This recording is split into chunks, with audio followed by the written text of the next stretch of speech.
Yamdagi, Ayam Loser, Patopit, and Yazulosage. The Manipuri Literary Forum, Assam, Maru Sanglen, Maspara, Cachar, Assam, registration number, Maudramundo, Nikat Pachahi, in Ising Masapan, Mutramathoi, ekaikhumnaba, Saknairaba Wari Masaki Aiba, Sri Mifamlem Banskandi Singha, Sahitya Akademi, Manipuri Wangmada, Manipuri Sahitya Pukai Sangat Pada, Lamyan Mamoina, Chongtham Gouro Singha Ningai Kudol Tabibo, Sakhom Kamalakanta, the Manipuri Literary Forum, Assam, Saikhom Kamalakanta, chahigi Mifamlem Banskandi Junior, Y. Nadia Singha, President, the Manipuri Literary Forum, Assam, Huirem Babaton Singha, Secretary, the Manipuri Literary Forum, Assam, Chachar, February Chaitha Mapan, Lisingani Kunjalal ekaikhumnabagi citation amadi soul asi nasi guest deliver Zaimo Dr. Gen Secy that was some boy who the Lampopin without check.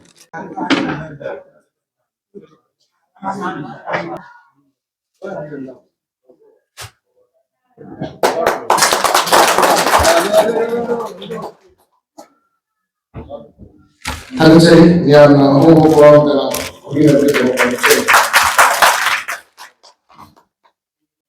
Matang Sidi, London Sida, Angangi, Sahitya Suba, we don't know the Miamna, Mapan Manipur, Manipur, Pavana, ekaikhumnana, Tabiba, ekaikhumnaba, Zaimo, Srimudam Satisanda, the topic of the Zabon on Che. Ozada, not topic of the ekaikhumnabagi, one on the sea, Patosake. The Manipuri Literary Forum, Assam, Maru Sanglen, Maspara, Cachar, Assam, Linkat Pachahi, in Kunjalal Yendrembam, ekaikhumnaba, Saknairaba, Angangi, Sahitya Akademi, Sri Ingudam Satish Chandra Singhana, Manipuri Wangmada, Manipuri Sahitya Pukai Sangat Pada, Lamyan Mamoina, Chongtham Singha Ningai Kudol Tambibo Sakhom Kamalakanta, the Manipuri Literary Forum, Assam, Saikhom chahigi Mifamlem Banskandi Junior, Kudek Y. Nadia Singha, President, the Manipuri Literary Forum, Assam, Huirem Babaton Singha, Secretary, the Manipuri Literary Forum, Assam, Chachar, February Chaitha Mapan, Lisingani Kunjalal, ekaikhumnabagi Jerol Committee Solasi, Michigan Mifamlem Manipuri Literary Forum, Assam, President of the Zaimo, Imam Nadia Zana, Atupin with the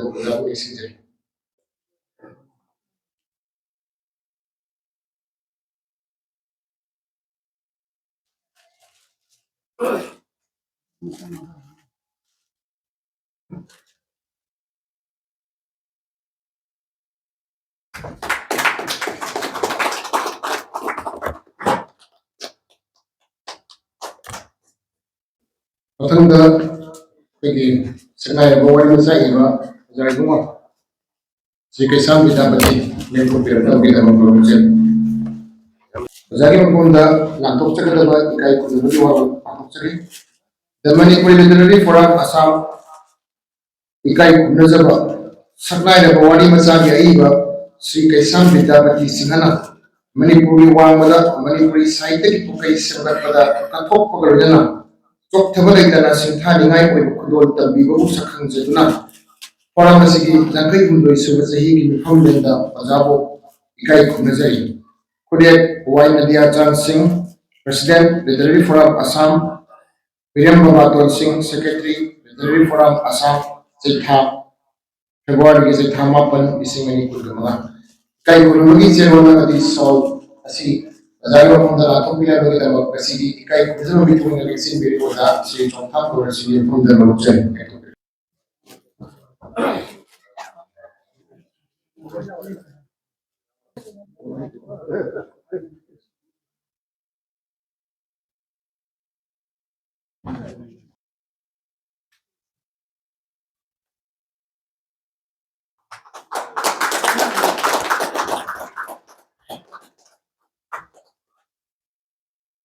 Matanda,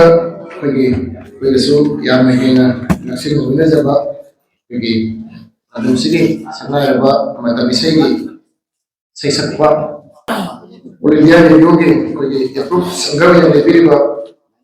andak dasu jagi sayamana Manipur ke miyamna koi lamdam sidasu sigulaba masak pai ba Saisak pama lei hailu hena miyam pumna khangna bikraba ayo azam ka kusin jage kai kunajar bai waza se arabam chanamon lekto pirna ni singje se wala sei atok sage ikai khumna chetwarol Saknairaba All India Radio Silchar ki matam isai ki saisakpa Sri Aramam Chandramon Singhana Manipuri wangda kala ki lamda lamyan ba moina chukthaba leidana singthani ngai khudol tambi babo sakhang jaduna the Manipuri Literary Forum Assamna masigi jangkai khudoi suba chahi ki Mifamlem ikai khumna jari Kudek Waina Diansan President Literary Forum Assam, Huirem Babaton Secretary Literary Forum Assam, February Mapan, Misingani Kundumaga. Citation of the Sholashi, Ozario from the Latopia with the Sigi to the public election Biriba, special engagement election Biriba Yamba, Dr. Kunjalal Yendrembam from the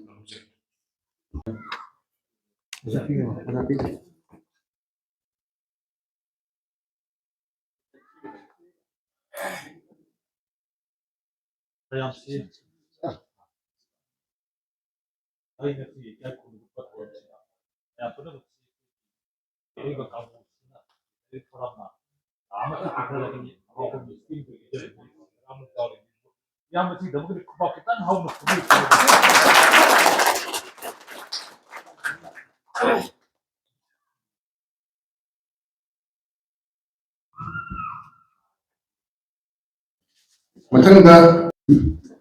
lamdam sida yamna nada sankritan gi pung gi wari wakong khangna pasigi kala sigi yamna nung hanjinba magi nung gi wakong lot yamna mrikchuna masak khangba amoy le miyam gi thubal tawbiriba loinana koigi rajdhani amoy nasu he na miyam na sakhangna biba koibaza Tingnam Ganga Jago itu periode itu menjadi yang singkat kerja.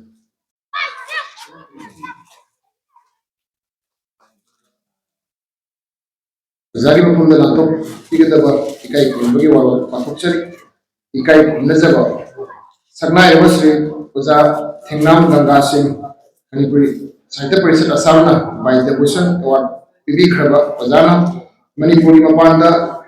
Kalagi Ihuk Sakat pada Singha Ningai Bokudol Tabi Babu Sakhang Jaduna Literary Forum Assam na Masigi Zangkai Hundoi Suba Chahingi Mifamlem Zabu Ikai Kumbu Chari Kodek Waina Dia Chansing President Literary Forum Assam Huirem Babaton Singha Secretary Literary Forum Assam February Gizengha Mapan Disingani Kundamana Scientist Ramadi Sol Kudol Tabi Nabu Ditabak Masigi Ikai Kumbu Mitun the Lixin Birba Saknairaba Social Activist Egiwaza Saikhom Kamalakanta sendiri.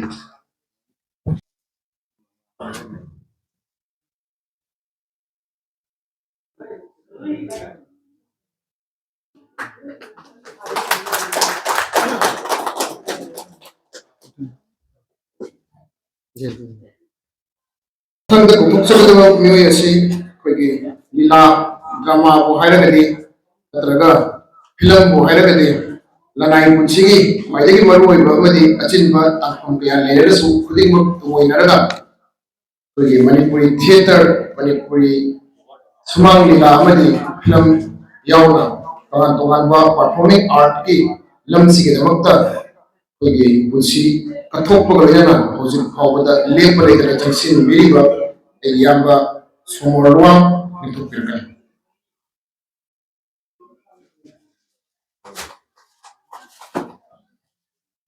ikai khunbagi waru pathok sake ikai khunajaba Saknairaba theater activist somorluang Manipuri mapanda kala gi ihuk sagat pada chokthaba leidana kathokpa galena lobi riba thongdang sakhang jaduna the Manipuri Literary Forum Assam na masigi jangkai hundoi suba chahi gi Mifamlem ikai khumbu chari Kodek Waina Dia Chansing President Literary Forum Assam Huirem Babaton Singha Secretary Manipuri Literary Forum Assam February ki chaitha mapan lising ani kunga manga kai kungi warona madi sol kotol tabinaba ekoi Literary Forum ki secretary wa Thousil Kanglup boza Huirem Babaton ki phom dai habecheng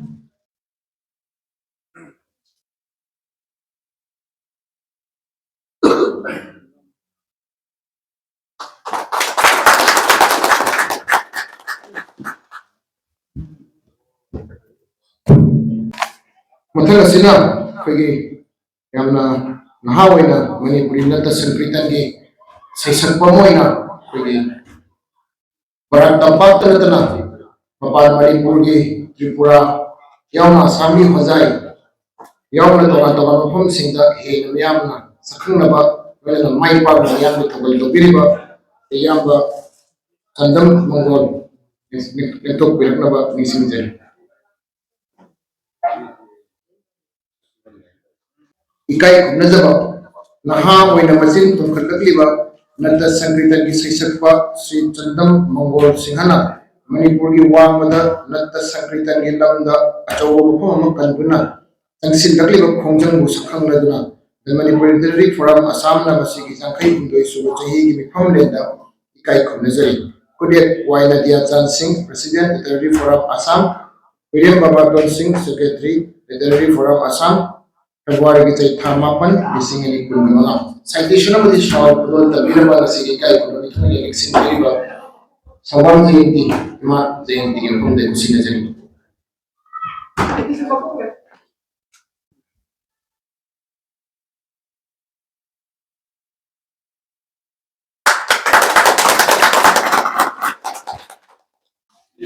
Thadasari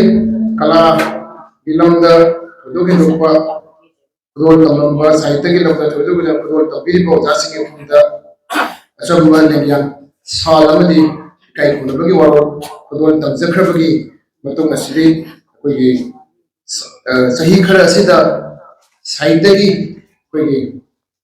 mana matung kaya ambirakhraba Saknairaba aibasinda koigi achamba Solamadi ekaikhumnabagi citation Jerol asi tathokcham ki tanjabu lawjage ahanbada namsigi koigi Saknairaba asai bamoya lebiriba loyana Manipuri Muslim Jenau singi lattagi de koi hujikta Raja Khairuddin Raja Abdul Shahid ki hek mathang pada koigi maruaina Raja Ali Khan tegi sijab yamani kak lebiri Nokoy maksud si manaji pambila ni hai basi nasina tung in bamoina koigi mahul sin bamoina loyana apun Manipuri jati sigi koina jelaga su thoidokin dokpa koigi Manipur da koigi Cachar atragana Manipur wamagi aibasingi achoba mai nga ga chaliba mioi sing ngakten aduna ahanbada thokchagadabasi yamba koigi lubasi gisu panthagi litawbiriba matam sanadagi koi roya jaraklaba yamba Abdul Hamid Sajabam bilbil thokpirka kai khumnabagi wala pathokchage taramna okchaba Manipuri wangmada Manipuri Sahitya ki lekhal suba lekol semgatpada Chongtham leitana thogal tawriba kabi Abdul Hamid Sajabamgi wangmagi torban bada mingthonba sairengi lairikta Manipuri Sahitya Parishad Imphal kumja chahi lisingani taramapanda lemjaningai oiraba Kamini Kumar Gold Medal Award amasung Sahitya Seva Samiti Kaching Manipurna kumja lisingani ga subna kunda Khetri Ombi Nalini Ningsing Mana Piduna ekaikhumnabirakpada the Manipuri Literary Forum Assam masigi jangkai hundoi suba chahigi Mifamlem da wajabu taramna okchari kudet waina dia Chan Singh President Huirem Babaton Singh Secretary Manipuri Literary Forum Assam chaitha February ki mapan lisingan kunga citation of the sol kudol tabinaba koigi Lupki Vice President aduga nauna khallaba President yoza Konthoujam Manganjaw dai noruse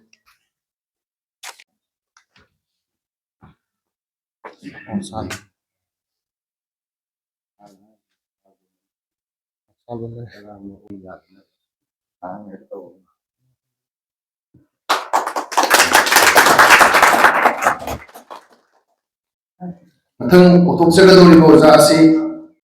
lamdam asida koigi yamnamak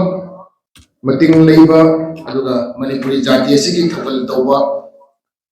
imung amagi koigi yamna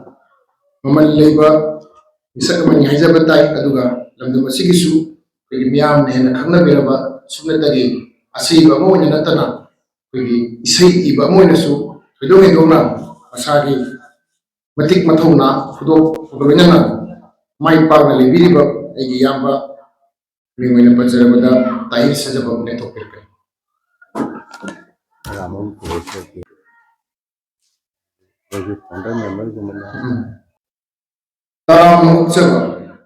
Manipuri Wamada, Manipuri Sahitya Akademi suba lekol samgat pada Chongtham Gouro Singha Kabi Tahir Sajabaki Lakani Amukhana Nungthil Basayingi Laikta Sahitya Seva Samiti Kachingna Khetri Narini Devi Sahitya Mana Lisingani Kun Huirem Khorjei Lup Manipurna Maibam Ongbi Bimola Ningsing Mana Lisingani Kun Naharol Writers Forum Assam Baskandina Kabi Khairudin Chaudhuri Sahitya Mana Lisingani Kun Mathoi Amasung Atia Nangum Naming Thonba Sayingi Larikta Royal Excellence Award Lisingani Kun Humdoi Piduna ekaikhumnaba ulappada the Manipuri Literary Forum Assam masigi jangkai humdoi suba chahigi Mifamlem Banskandi Junior Kudiak Waina Dia Chan Singh Huirem Babaton Singha President of the Gen Secy Literary Forum Assam Saikhom February Mapan Lisingani Kundamanga Citation Amadi Taramna Pagi Cherol Amadi Lingyan P Kudol Tabinaba the Literary Forum Assamgi founder member of the Lebiramba the Arambam Kugeswaru a Nungthil.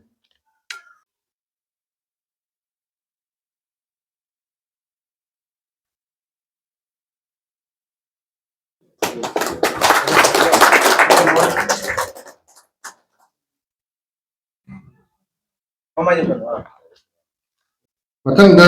akoina Konthoujam bisi koigi punsigi mayai oirappa matamdagi hona punsigi ngaligi matamdagi hona koigi Manipuri side da kudol tawbiraglaba hojikna lamdamsigi nupi aibi singi lakta dogna masak naibi amo ya lebiribi koigi bazai bima Thousil anjana netopirkani.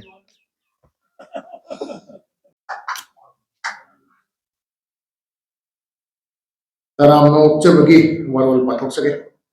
Taramna Okchaba Manipur ki Wamada Manipuri Sahitya Lekhal Suba Lekol Semgat Pada Chokthaba Leitana Thabal Dobiribi Kabi Thousil Anjanagi Hinglam Genasung Nagi Mingthonba Sayeng Larikta Sahitya Seva Sabiti Kaching Manipurna Khetri Nalini Sahitya Mana Lisingani Kungo Hundoi Iduna ekaikhumnaba the Manipuri Literary Forum Assam Jangkai Humdoi suba chahigi Mifamlem Bazabu taramna Okchari Kudiak Waina Dia Chan Singh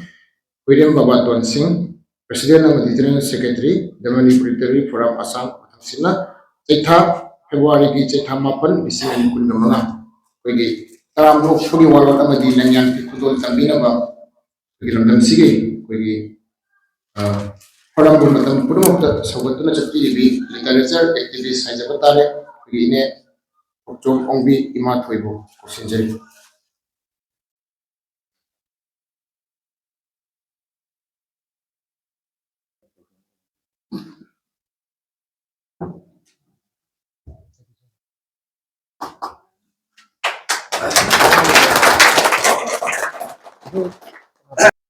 Mathangda Koigi Kai Taramna Okchabagi Roi Basida Thamjari Basi Koigi Matam Sangadagi Koigi Amsuda Koi Punna Chemina Jarakpa Jiksu Koigi All Assam Students Union Asugi Central Executive Member in Libiriba Koinanam Koigi Easy College Center Gi Manipuri Masangi Guest Lecturer in a Thousil Kubiriba Idoga Dongna Koigi Naha Ai Basingi Marakta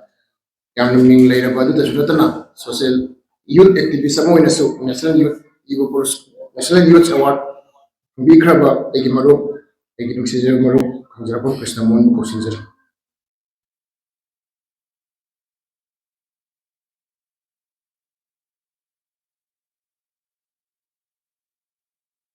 Taram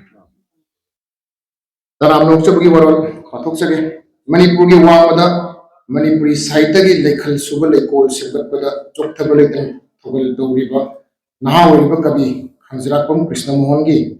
Labuna ki Isai Mingthonba, Sayengi Larita, Vidonga Limjaningai Poiraba, Sahitya Akademi Jiva Puruskar, Lisingani Taratre, Piduna, ekaikhumnaba, the Manipuri Literary Forum Assam na, Masigi Ekaikhumnaba suba chahigi Mifamlem Banskandi Junior, Singh, President, the Manipuri Literary Forum Assam, Huirem Babaton Singha, Secretary, the Manipuri Literary Forum Assam, February February Saitha Mapan, Lisingani Kapunamanga. Taramnopuki Warul Amadi, Linyan Pikudol Taminaba, Forangi Hanagi President, Zaidumo, Huirem, Ibunghal, Wazabu, Nulukcher.